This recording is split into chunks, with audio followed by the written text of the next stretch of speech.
Você provavelmente já sabe jogar Sorcery. Eu sei jogar Sorcery. Ou pelo menos a gente acha que sabe jogar Sorcery. E eu não tô falando de regra, até porque toda semana a gente descobre alguma regra nova, alguma interação, e eu falo abobrinha pelo menos uma vez por semana. Eu tô falando de alguns comportamentos que acho que podem ajudar a gente a padronizar a gameplay do Sorcery. E eu separei aqui alguns para falar com vocês que eu acho bem interessante, na minha opinião, é claro, da gente abordar. Vamos lá?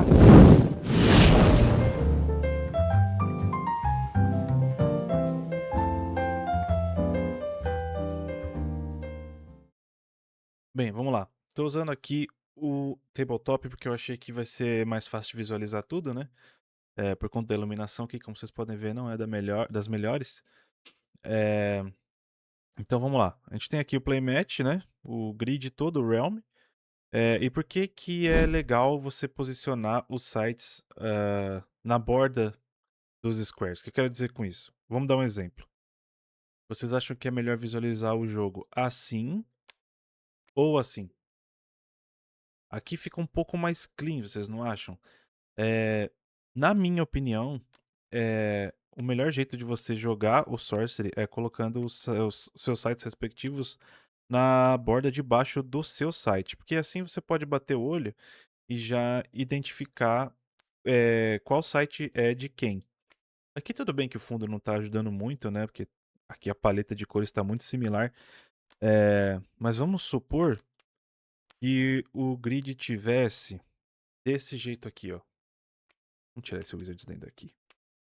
Batendo o olho, você já sabe aqui que eu tô progredindo para dentro do campo do meu adversário.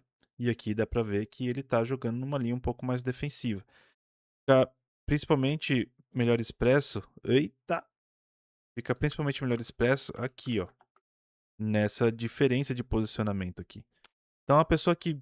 Alguém que esteja assistindo aqui no TTS ou alguém na mesa, na sua loja local aí, que bateu o olho, já vai conseguir identificar de quem é quem aqui. Qual site é de quem. Isso se aplica no TTS principalmente, eu acho que isso é uma grande dificuldade mais do TTS, porque a gente não tem as sleeves coloridas aqui, né. Então eu acho que para o TTS, tanto para quem tá jogando quanto para quem tá assistindo, é uma coisa legal de se fazer. E obviamente no físico, né, isso também é muito bom, porque às vezes você pode estar jogando uma mirror, às vezes você pode estar jogando com os mesmos terrenos, que é muito comum na verdade, eh, e também você pode estar jogando com as mesmas cores de sleeve, né, que dificulta muito e implica em alguns pontos que eu vou falar um pouco mais tarde. Mas é isso daí. A parte de posicionar os sites na linha de baixo do seu square, eu acho que é uma das coisas que ninguém comenta muito, mas é que faz uma diferença legal, na minha opinião. Agora vamos falar do famoso, né? Famoso teleporte. Pra quem acompanhou o canal aí, viu a gameplay que tá no canal, viu que eu castei o teleporte ilegalmente, porque ficou faltando o threshold, né. Então essa aqui já é a segunda dica, presta atenção no threshold. É lógico que todo mundo já cometeu esse erro, todo mundo já comeu um threshold aqui e ali, né, quem nunca? Mas é importante, porque além de ser uma jogada inválida, é lógico, né, que pode acabar decidindo o jogo dependendo da jogada do turno. Eh, Evita muito que você revele a sua mão, né, você tá disputando com alguém, algum momento crítico ali de ou vou ter um spell pra poder tirar um minion, vou travar o movimento de alguma coisa, de alguma unidade, e você acaba mostrando essa carta, falando o que você vai fazer, e aí depois você se toca que você tá sem threshold. Aí você fala: "Puta, não, volta que não consigo castar". É isso, evitem fazer esse tipo de gafe, é complicado, faz parte. Eu acho que eu acabo comendo o threshold algumas vezes porque, eh, por questões de design do jogo, porque se vocês perceberem, o threshold ele fica fora de evidência, ali do custo. Então eu acho que por exemplo, eu jogo de agro, eu gosto de jogar de agro, então eu já não presto muita atenção nas coisas, né. Dizem que jogador de agro não sabe nem pensar. Mas eu acho que eu bato o olho e eu já fico querendo planejar como vai ser minha próxima ação, meu próximo ataque, o que que eu posso castar, que eu só vejo 2 ali e falo: "Puta, tenho mana, vou castar". E não é o caso. Então presta atenção nos thresholds para evitar a volta, que também vamos falar disso, para evitar a volta de jogada, para ter uma melhor fluidez aí durante a partida, certo? Vamos lá. Indo para nossa terceira dica de boas práticas, a gente tem o dê o tap sempre para a direita. Por que lentilha? É baboseira isso aí. Na verdade, não. Vai te ajudar a identificar as coisas de um jeito muito melhor. Por exemplo, separei essas cartas aqui aleatoriamente, tá? Só para tentar fazer alguma lógica. Eu também não sou o melhor em dar exemplos, eu tô tentando aqui do jeito que eu consigo, né? Mas vamos lá. Ah, vamos aqui supor que esse seja um board state, tá? E aqui claramente você tem uma disputa, né, de terreno aqui no caso. Vai o Imp do oponente e a sua Dapper Vampire aqui. Tem um Saracen Raiders, que eu estou supondo aqui, no caso, que seja meu. E temos dois Wild Fanatics. Aí quem já viu, né, o threshold aqui do lado e já viu a orientação aqui do Mirror Realm, do Sinkhole, já dá para deduzir que esses três sites aqui são do oponente, esses três são meus. Mas digamos que você esteja numa situação que o board está cheio e você e o seu oponente ambos usam Wild Fanatic. Então, às vezes, você está durante o processo de raciocínio, tentando contar quantos minions você tem, você olha isso daqui. E aí você acaba se confundindo, obviamente, porque os dois estão no mesmo sentido, você que tapa a carta para a direita já sabe bater no olho quais criaturas são suas, ou às vezes isso aqui pode ser eliminado e você vê um Wild Fanatic tapado e você pode acabar se confundindo, né? E vendo esse Wild Fanatic do oponente como o seu. Ou às vezes vamos supor que esse Saracen Raiders aqui acabe tomando um Infiltrate. E aí o seu oponente tapa o Saracen Raiders pra cá, pra direita. E aí? Se o cara não colocar um token de Infiltrate aqui, ou ele não te avisar, acaba ficando um pouco difícil de você ler o board rapidamente. Na minha opinião. Vamos lembrar que todos esses pontos que eu tô dando pra vocês aqui é o que eu enxergo e é a experiência que eu tenho. E que eu acho que seria bom falar sobre, né? Como eu reorganizaria isso daqui? Aqui já fica um pouco melhor de ler o Realm, não é? O board já tá um pouco mais clean. Vejam aqui que eu já posicionei os sites. Opa! Eu já posicionei os sites. Que isso? Sai, meu irmão. Aí, rapaz. Já posicionei os sites da maneira correta aqui no final do Square. Consegui agora. Na borda de baixo do Square, então eu já consigo identificar quais são os meus terrenos, quais são os terrenos dos sites do oponente. Ô, mania de jogador de Magic, né? É complicado. Quais são os sites do oponente? Percebam que eu coloquei os minions na parte superior do site. Isso eu não acho que seja um negócio tão grande assim que vale a pena falar sobre. Eu só gosto de deixar os minions acima do site para poder visualizar o que está acontecendo. Mas não tem problema nenhum se minions estiverem assim. O que eu já consigo visualizar é que este Wild Fanatic não é meu. Ele está tapado para a esquerda, a direita do oponente. Esse Saracen Raiders, vamos supor aqui que ele tenha tomado um Infiltrate e ficou. Cadê meu token? Ficou em Stealth. Beleza. Tá com Stealth. Só que ele tá tapado para a esquerda. Como eu tapo para a direita, eu já sei, esse Saracen Raiders não tá no meu controle. Se ele vier bater no Wild Fanatic aqui, ele vai destapar, né? E o oponente vai tapar ele pra esquerda pra bater no meu Wild Fanatic. O Wild Fanatic morre.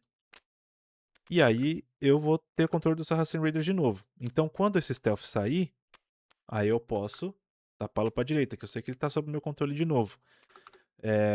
E por que que eu estou enfatizando o tap pra direita? Porque se vocês olharem o rulebook, que vem com os precons, e também o digital, vocês vão ver que tem uma seção ali exclusiva. Exclusiva?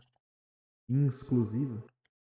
Vocês vão ver que tem uma seção exclusiva falando sobre o tap da carta, que eu vou mostrar aqui no físico rapidinho. Não sei nem se tá pegando, porque eu não tenho um segundo monitor mais, mas eu vou colocar aí na tela do digital.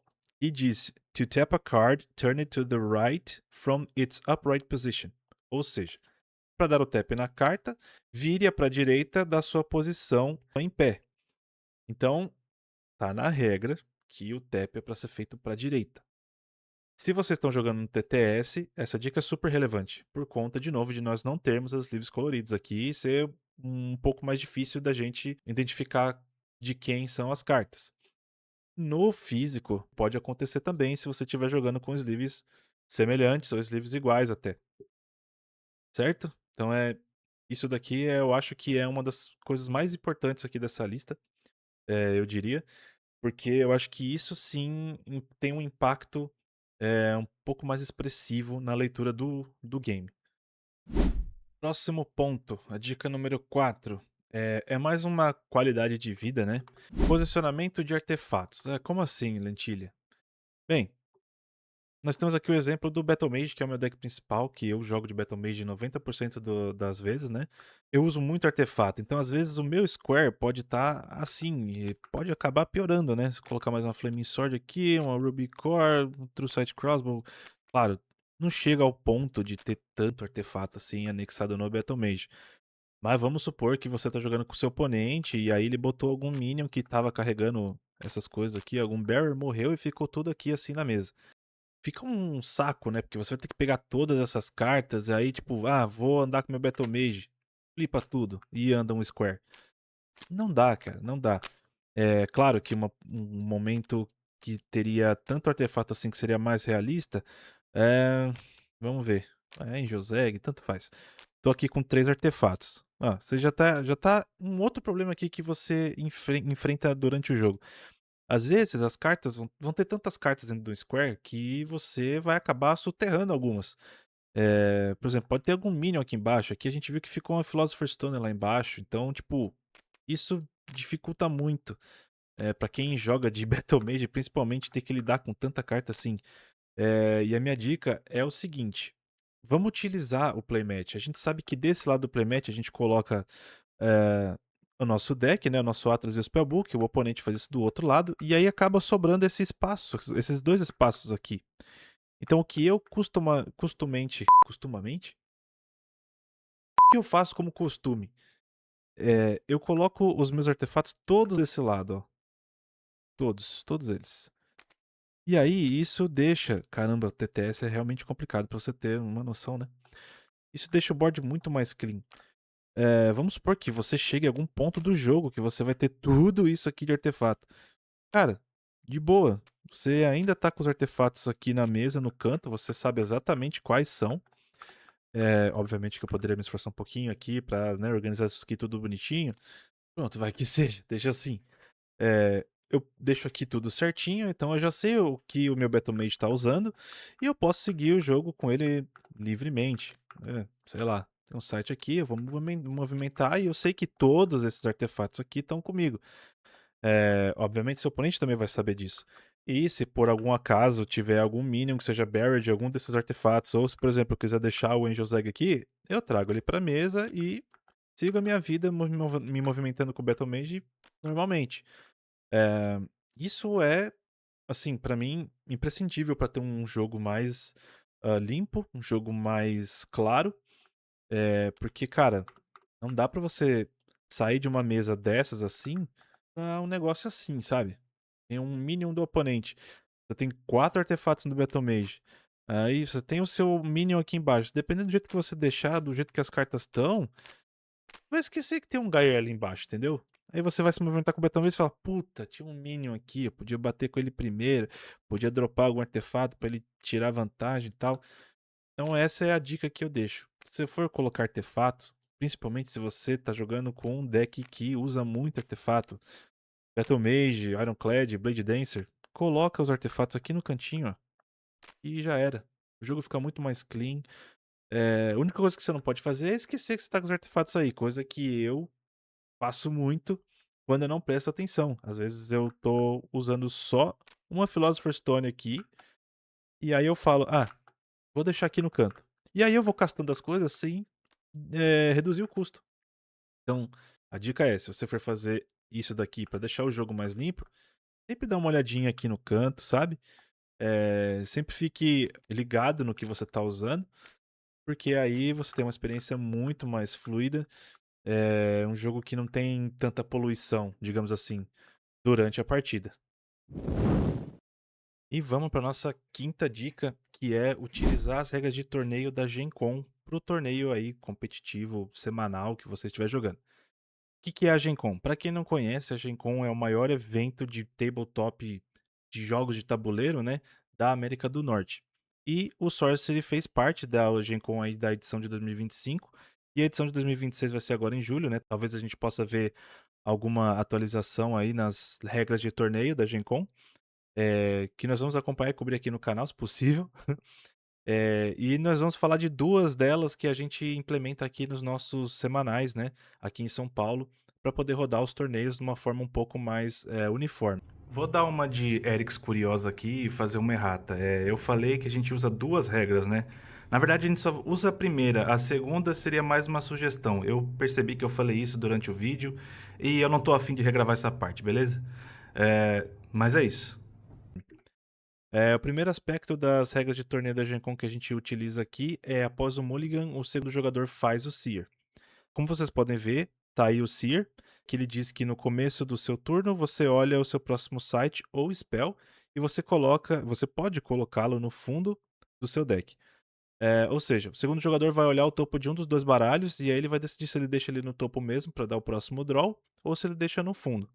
A gente sempre tenta implantar isso nos semanais aqui de São Paulo para a gente ter um jogo mais limpo, né? E um pouco mais previsível, porque é a proposta do Sorcerer mesmo de ser um jogo um pouco mais casual, onde todo mundo pode se divertir. Então, você dando essa chance de fazer o Seer pro segundo jogador, ele já consegue planejar pelo menos o segundo, terceiro turno dele ali e ver se o topo interage com a mão dele. E aí a gente chega na segunda regra da Gen Con, que eu acho bem interessante cobrir aqui, que é quando um jogador pode voltar a uma jogada. Muitos iniciantes têm até medo de perguntar isso pro oponente durante um torneio, se eles podem voltar uma jogada, e a maioria das pessoas não sabe exatamente quando você pode ou não voltar uma jogada. Então, como eu coloquei aqui, você pode fazer o voltas, exceto quando nova informação é revelada pelo oponente. Ou seja, vamos dizer que eu castei um minion com charge e eu tô pronto para bater, e aí eu declaro meu ataque, falo que eu vou bater, e o oponente fala, eu vou defender. O oponente declarou isso, você não pode voltar mais, porque você já adquiriu uma nova informação. Um evento aleatório resolve. Vamos dizer que tem algum site que triga com a entrada ou saída de algum minion. A partir do momento que esse evento entrou na timeline de resolução do jogo, já era. Você não pode voltar ali. O evento vai acontecer, vai resolver, e aí travou a volta. Você ganha informação, ou seja, vamos dizer que eu casto um Apprentice Wizard, e aí ele entrou, deu o Gênesis, eu comprei um card. Eu comprando o card, eu já ganhei uma informação, então eu não posso voltar mais. Tantas ações resolveram que é complicado reverter o estado do jogo. Cara, digamos que eu coloque uma Seven League Boots em alguém e aí eu ande com Minion pra todo quanto é lado, trigou um monte de Gênesis, eu desci um monte de Minion. Não tem um jeito de, depois de tanto raciocínio e tempo de turno, a gente conseguir voltar ao jogo pro estado que ele era. Ou quando o turno acaba. Muitas vezes eu tava em mesas que o oponente fez algumas decisões, terminou o turno de uma maneira que me beneficiou muito e eu consegui deixar ele na Death's Door. E aí, eu deixei o oponente voltar algumas vezes, mas, por via de regra, isso não poderia acontecer. É claro, como a proposta do jogo é ser divertido, existe a Golden Rule, que é utilizar o bom senso para os dois jogadores conseguirem fazer o que eles quiserem, de uma maneira que não infringe as regras e que todo mundo possa se divertir e resolver o jogo da melhor maneira possível. Porém, esses são os guias que a Gen Con deixou pra gente para deixar um torneio mais justo. E é claro, né, essas regras têm que ser preservadas por ambos os jogadores. Não adianta só um lado querer implementar as regras e o outro querer jogar simplesmente na Golden Rule. Aí não funciona. Bem, se você assistiu até aqui, cara, muito obrigado mesmo. Tá dando um trabalho editar esses vídeos, até porque a gente tem que balancear aí família, compromissos, obrigações, nosso dever diário, mas tá rolando. A gameplay tá vindo, tá? Eu tenho muita gameplay gravada para editar, que demora para editar também, mas eles estão vindo conforme vocês pediram. E eu vou continuar gravando mais, é claro. Então, deixa seu like aí, se inscreve e, para a felicidade de todos, principalmente para mim, eu acho, vou fazer um pequeno anúncio. Não que seja tão relevante assim, mas o Lentilha TCG vai ser focado 100% em Source. talvez seja a expectativa de muitos de vocês, talvez vocês já achavam que ia ser 100% focado em Sorcery, mas a ideia do canal era ser TCG em geral. Mas eu fiquei pensando nisso, refletindo, e eu cheguei à conclusão que os outros TCGs já têm o seu lugar no mercado, na cabeça dos jogadores. Então eu acho que não faz sentido nenhum continuar divulgando esses jogos, enquanto o Sorcery é tão bom e não tem o devido espaço no Brasil, ainda. Então eu vou fazer esse trabalho de divulgar o Sorcery, divulgar nosso jogo, porque ele precisa conquistar o coração das pessoas, certo? Então é isso aí, muito obrigado por ter assistido e valeu!